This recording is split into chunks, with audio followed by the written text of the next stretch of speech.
If you are over 60 and you have been chugging gallons of bone broth because you were told it is the elixir of youth, but you still struggle to open a jar of pickles, or you still feel your thighs trembling when you walk down the stairs, I need you to stop and listen.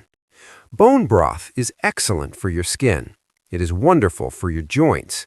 But for building hard, lean muscle tissue, it is failing you. Bone broth is mostly collagen. Collagen is an incomplete protein. It is missing essential amino acids like tryptophan. Trying to build a bicep out of bone broth is like trying to build a skyscraper out of clay. It just doesn't have the structural integrity to fight the one condition that is actually stealing your independence. I am Dr. Oleksii Kalmykov. Today, we are going to end sarcopenia, the silent wasting of muscle.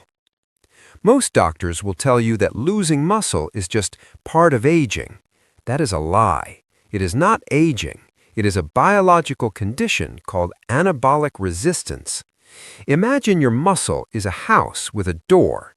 When you are 20, that door is wide open. You eat a peanut, and the protein walks right in and builds muscle. When you are 60, that door is locked, bolted, and rusted shut. You can eat protein all day, but if you don't have the key to unlock the door, it just bounces off. Today, I am going to give you the keys. We are going to count down the top 5 foods that act as a battering ram to break down that door. These are foods that science proves can flip your anabolic switch back to on, even if you haven't lifted a weight in 20 years. And the number 1 food? It is a fermented powerhouse from the East that beats steak, beats eggs, and beats whey powder in longevity studies. Yet most of you have never eaten it. Let's start the countdown with number 5, the nighttime muscle shield, Greek yogurt. Now, I'm not talking about the sugary, fruit-flavored yogurt that is basically ice cream. I'm talking about plain, thick, strained Greek yogurt. Why is this a weapon against sarcopenia? Because of a specific type of protein called casein. Most proteins release into your blood very fast, but casein is unique. It clots in your stomach, it forms a gel, and because of this, it releases amino acids slowly over 6 to 8 hours. Why does this matter for a senior? Because you lose the most muscle when you are sleeping. When you go 8 hours without food, your body goes into starvation mode. It starts eating your own muscle for fuel. By eating a small bowl of Greek yogurt before bed, you are putting a slow drip IV of amino acids into your system. You are protecting your muscles while you dream. A study in the American Journal of Clinical Nutrition showed that seniors who consumed casein before sleep had significantly higher muscle synthesis rates the next morning. So here's the rule. Eat it at night and add a few berries, but keep the sugar low. Let's move to number 4, the Mitochondria Repairman, wild-caught salmon. You know it's good for your heart, but did you know it is the cure for lazy muscles? As we age, our muscles don't just get smaller, they get fatty. Fat infiltrates the muscle fiber, making it weak and flabby. This is called myosteosis. The omega-3 fatty acids in wild salmon, specifically EPA and DHA, act like a detergent. They clean that fat out of the muscle fiber. But they do something even more important. They sensitize the muscle to protein. Remember that locked door I talked about? Omega-3s grease the hinges.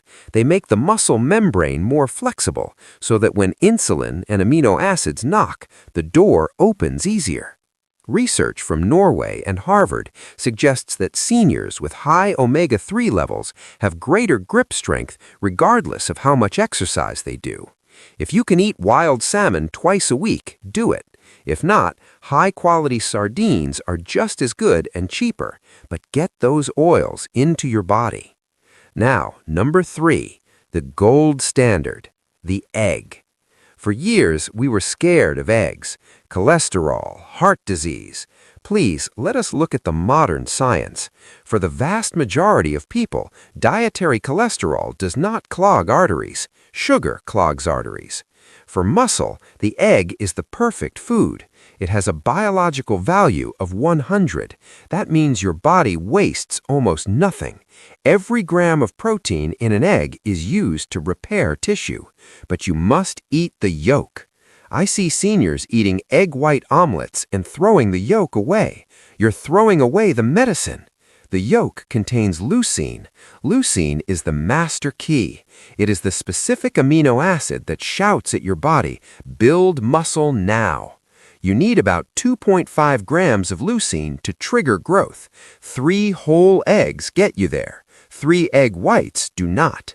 The yolk also contains choline, which is essential for the nerve signal that tells the muscle to contract. If your brain can't talk to your muscle, the muscle dies. Eat the whole egg. Coming in at number 2, the plant-based miracle. Quinoa and black beans. I hear the skeptics. Doctor, plants don't have enough protein. Individually, maybe not. But when you combine them, you create alchemy. Quinoa is a seed, not a grain. It is one of the few plants that is a complete protein. It has all 9 essential amino acids. Black beans are loaded with lysine, an amino acid often missing in grain diets. When you mix them, think of a Brazilian bowl, you get a protein profile that rivals beef, but with a secret weapon: fiber. Why does fiber matter for muscle? Because if your gut is inflamed, you can't absorb nutrients. Seniors often have leaky gut or poor absorption. Animal protein can sometimes sit heavy in the gut, but the fiber in beans acts as a prebiotic. It feeds the good bacteria. A healthy gut wall absorbs amino acids 30% better. If you feel heavy and sluggish after a steak, switch to quinoa and black beans for lunch. Your energy will skyrocket and your muscles will get fed. And finally, number 1, the food that outperforms them all, the longevity secret: tempeh. I know. You're asking, what is tempeh? Is that tofu? No, it is tofu's stronger, smarter big brother. Tofu is processed soy milk curds. It is soft. Tempeh is the whole soybean, fermented into a solid block. Here's why it wins. Reason 1, fermentation. As we age, we lose stomach acid. We can't break down meat as well. The fermentation process in tempeh pre-digests the protein. The fungus, Rhizopus oligosporus, breaks down the tough anti-nutrients. So when you eat tempeh, the protein floods your system almost instantly. It is highly bioavailable. Reason 2, density. Tempeh has nearly double the protein of tofu. It is dense. Reason 3, the Kyoto factor. A landmark study from Kyoto University looked at grip strength in the elderly. They found a direct correlation between fermented soy intake and muscle retention. Why? Because of vitamin K2, MK7. This specific vitamin is produced during the fermentation of tempeh. K2 directs calcium into your bones and out of your arteries, but it also improves mitochondrial function in muscle tissue. Bone broth doesn't have it. Chicken doesn't have it. Tempeh is packed with it. So, how do you eat it? Do not eat it raw. It tastes bitter. Slice it thin, marinate it in a little soy sauce and garlic. Pan fry it until it's golden and crispy. It tastes nutty, almost like savory bacon or mushrooms. Add it to a stir fry. Your action plan. I want to challenge you. We're not just watching videos here, we're changing lives. For the next 7 days, I want you to make a shift. Stop relying on just collagen powder or bone broth for your protein. Add tempeh to your dinner twice this week. Have Greek yogurt before bed 3 nights this week. Eat your 3 eggs, yolks included, for breakfast. We need to break that anabolic resistance. We need to smash down the door so your muscles can eat. If you're over 60, you're in a fight for your independence. Every ounce of muscle you keep is a day you don't need a nursing home. It's a day you can pick up your grandchild. I'm Dr. Oleksii Kalmykov. We don't accept frailty as a diagnosis. We fight it with food. If this video opened your eyes to something new, especially the tempeh, please hit the subscribe button. I have so much more to share with you about how to age with power. Leave a comment below. Have you ever tried tempeh, or are you willing to try it now? I'll see you in the comments. Stay strong.